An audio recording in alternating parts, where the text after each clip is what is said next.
He trabajado como enfermera en varios hospitales y centros médicos. Antes de mi actual hospital, trabajé en un hospital geriátrico que se encuentra a 30 minutos de mi casa. Ya tenía experiencia trabajando con pacientes mayores, así que esto no era algo nuevo para mí.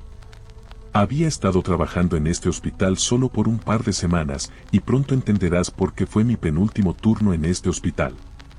Sin que yo lo supiera al inicio de esa noche, estaba trabajando el turno de noche y estaba completamente agotada, habiendo dormido muy pocas horas. Me asignaron al pabellón de Alzheimer y los pacientes en esta área me adoraban. Mi presencia, como una joven de 20 y tantos años entre los residentes de este pabellón, que de otro modo estaban perdidos en sus propios pensamientos, seguramente me veían como un soplo de aire fresco, alguien que podía conectarlos con el presente o lo cotidiano. Si estás solo, puedes viajar mentalmente a otros lugares, pero con alguien más en tu espacio, estás atado a ese momento en el tiempo. Aquella noche estaba atendiendo a varios pacientes, pero uno de ellos estaba más intranquilo que los demás. El nombre de esta paciente era Lena. Era la primera vez que trataba con ella, y me contaba sobre las voces que escuchaba y el hombre vestido de negro que veía en la esquina de su habitación. La otra señora en su habitación pidió que su cortina estuviera cerrada antes de que empezara mi turno para que Lena la dejara en paz. Era una señora dulce que sonreía cada vez que estaba cerca de ella, pero no decía mucho y tenía mucha dificultad para recordar las cosas. Dado que mi turno comenzaba alrededor de las 9 de la noche, la mayoría de los pacientes ya estaban dormidos a las 11, pero Lena no. Cada vez que me llamaba a la habitación, estaba asustada por esas supuestas voces que escuchaba y del hombre vestido de negro que la miraba fijamente desde la esquina de la habitación. No voy a mentir, me estaba dando un poco de miedo. Creo que en su mente, ella realmente veía y oía esas cosas, y yo sentía empatía por ella porque me las imaginaba como algo muy aterrador. Aún así, hice lo mejor que pude para calmarla y hacer que se durmiera. No quería encender el televisor para tranquilizarla porque quería ser considerada con la otra paciente en la habitación. Tomé las manos de Lena y le dije que respirara despacio y se relajara. Le recordé que no estaba sola y que siempre estaría a solo una llamada de distancia. Pareció funcionar, y Lena se relajó por un tiempo. Cuando volví a entrar en la habitación, ya estaba dormida.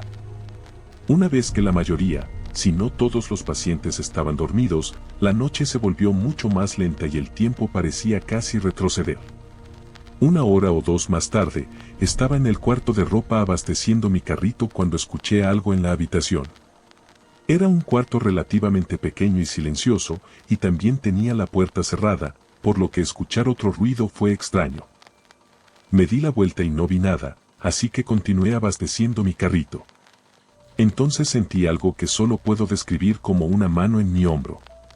Miré mi hombro, di un salto y grité, pero no había nada en mi hombro y no había nadie en la habitación. Pero les aseguro que sentí que algo grande estaba agarrando mi hombro. Salí al pasillo por un momento para asomar la cabeza, pero no vi a ninguna otra enfermera a la vista, y todo estaba en completo silencio. No tenía nada más que hacer sino continuar con lo que estaba haciendo. Seguí abasteciendo el carrito hasta que estuvo lleno, luego me di la vuelta para mirar la puerta, y caí al suelo y empecé a gritar mientras mi corazón estaba en mi garganta. Había un hombre vestido de negro parado afuera de la puerta, mirando a través del vidrio y sonriendo. Mis gritos fueron lo suficientemente fuertes como para despertar a todo el pabellón. El hombre desapareció de la vista a través del vidrio de la puerta segundos después.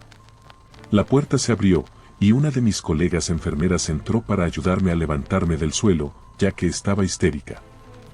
Le pregunté si ella vio al hombre vestido de negro. Su respuesta fue, ¿qué hombre? No hay nadie más aquí. Revisamos todas las habitaciones en el pabellón, y no había nadie vestido de negro en ninguna de ellas.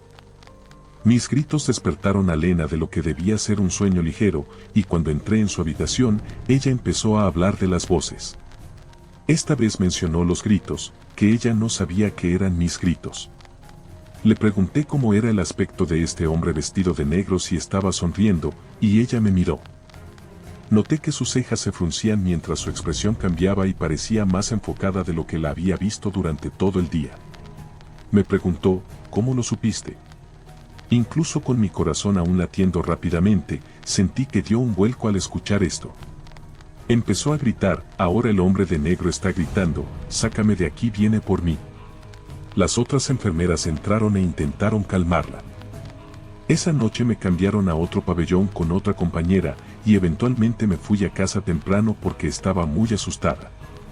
Al día siguiente, le envié un mensaje a la enfermera jefe informándole que mi próximo turno sería el último, que la experiencia me había traumatizado y que realmente no quería volver a estar en ese edificio. Recibí una respuesta amable, tanto como podría haber esperado. Nunca me han diagnosticado nada, ni he tenido alucinaciones de ningún tipo. Conozco los efectos de la falta de sueño, pero esto fue algo completamente distinto. No sé si mi mente empezó a jugar trucos conmigo debido a lo que Elena me había contado toda la noche, pero la sensación de la mano en mi hombro y la imagen del hombre sonriente detrás de la puerta de vidrio coincidían con la descripción que un paciente había dado varias veces. Esto fue una de esas experiencias sobrenaturales inexplicables que solo ocurren una vez en la vida. O al menos eso espero, que solo ocurra una vez en la vida. Hace 3 años, contraje meningitis bacteriana mientras vivía en el sur de Florida. No creo que hubiera ningún brote en curso en ese momento, así que no estoy segura de cómo o de quién la contraje. Todo comenzó con dolores de cabeza intensos, confusión, somnolencia, náuseas y pérdida de apetito. Sin embargo, fueron las alucinaciones las que me hicieron comprender la gravedad de la situación. Mientras yacía enferma en la cama, escuché la voz de un niño llamando mamá desde el piso de abajo. Esto era desconcertante ya que mi esposo y yo no tenemos hijos. Me las arreglé para levantarme de la cama y llamé a mi esposo desde las escaleras, pero no hubo respuesta porque él estaba en el trabajo. Abrumada por el dolor de cabeza, regresé a la cama. Poco después, escuché la voz nuevamente, diciendo hola desde el piso de abajo. Perturbada y asustada, llamé a mi esposo y le conté sobre la aterradora voz de niño que estaba escuchando dentro de la casa, pensando que podría estar alucinando. Él dejó inmediatamente el trabajo para llevarme al hospital. Mientras esperaba que él regresara, me cambié de pijamas y tuve que correr al baño para vomitar. A mitad del vómito, escuché otra voz desde afuera del baño. No pude entender lo que decía ni determinar si era la misma voz que antes. Sentí como si estuviera perdiendo la razón. Fue solo en el hospital cuando recibí un diagnóstico. El médico me informó que las alucinaciones eran inusuales pero no desconocidas. Me administraron antibióticos por vía intravenosa y afortunadamente, había buscado atención médica rápidamente. Si hubiera esperado más tiempo, la afección podría haber tenido consecuencias graves e incluso fatales. Mi esposo se quedó conmigo durante algunas horas en el hospital, pero finalmente tuvo que regresar a casa porque tenía trabajo al día siguiente. La enfermera me dijo que la llamara si tenía algún problema. A pesar de sentirme horrible, me quedé dormida rápidamente. Durante mi sueño, tuve un sueño vívido en el que mi ex esposo estaba parado junto a mi cama, hablando mal de mí. Dijo cosas terribles sobre mi esposo actual, afirmando que lo despreciaba y quería hacerle daño. Me acarició la cabeza, expresando alivio de que yo estuviera bien, y dijo que vino en cuanto vio a mi esposo irse. Me desperté sintiéndome somnolienta y mareada, y cuando miré a mi alrededor, había una silla frente a mi cama, pero no había nadie sentado en ella. La enfermera me dijo más tarde que mi primo David me había visitado anoche, lo cual me sorprendió porque no tenía primos viviendo en el estado. Luego me di cuenta de que los antibióticos podrían haber causado delirio, lo que dificultaba distinguir entre sueños y realidad. Informé a mi esposo sobre la extraña visita y comprensiblemente se mostró molesto y preocupado. Decidí enviarle un mensaje de texto a David, cuestionando sus acciones y cómo se enteró de mi hospitalización. Aunque mis mensajes fueron entregados, él eligió ignorarlos hasta que mencioné las amenazas que escuché que hizo hacia mi esposo. Solo entonces respondió, negando haber hecho alguna amenaza y sugiriendo que yo debía haber entendido mal debido a que estaba medio dormida. Dado la combinación de antibióticos y mi tendencia a experimentar alucinaciones auditivas, decidí no contarle a mi esposo sobre las amenazas en mi estado de somnolencia. Era difícil determinar si eran genuinas o simplemente producto de mi confusión inducida por la medicación. Permanecí en el hospital durante una semana antes de finalmente recibir el alta. Una vez coincidí con una chica llamada Francesca en Tinder. Desde el principio, Francesca me pareció genial con su manga de tatuajes en el brazo izquierdo, reflejos rojos en su cabello y su pasión por hacer ejercicio, como mencionó en su perfil. Una de sus fotos la mostraba en la azotea de un edificio fascinante con una vista impresionante. Cuando le pregunté sobre el lugar, reveló que era un hospital abandonado en las afueras de la ciudad, aparentemente un lugar interesante para explorar de noche, y no muy difícil de acceder ya que generalmente solo había un policía patrullando el área para disuadir a los intrusos. Francesca sugirió que fuéramos juntos allí para nuestra primera cita, lo cual me pareció intrigante y acepté. La recogí en su casa y durante los 20 minutos de camino al hospital, tuvimos una buena oportunidad de conocernos mejor y sentirnos más en confianza. Al llegar al hospital, Francesca me indicó que estacionara en una calle sin salida apartada, oculta por arbustos altos, a poca distancia de la entrada del hospital. Cruzamos una pequeña barrera y corrimos por el estacionamiento hasta el césped cerca de la entrada. Francesca parecía conocer bien el diseño del hospital y me llevó a una ventana rota por la que entramos al sótano. Se sentía espeluznante, pero estaba preparado para la aventura, llevaba puestos unos vaqueros resistentes como ella había sugerido. Nos alumbramos con las linternas de nuestros teléfonos ya que no habíamos llevado ninguna linternas de gran potencia. Francesca conocía bien el lugar del hospital y empezamos a explorar los pisos superiores. Era angustiante estar solos en un lugar así de noche, y nuestro miedo aumentó cuando escuchamos sonidos a lo lejos. Apagamos nuestras linternas y esperamos, pero los ruidos continuaron.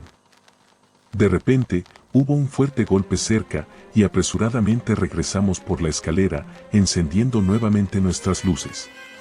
Ambos nos sentimos inquietos, preguntándonos si alguien más estaba en el edificio.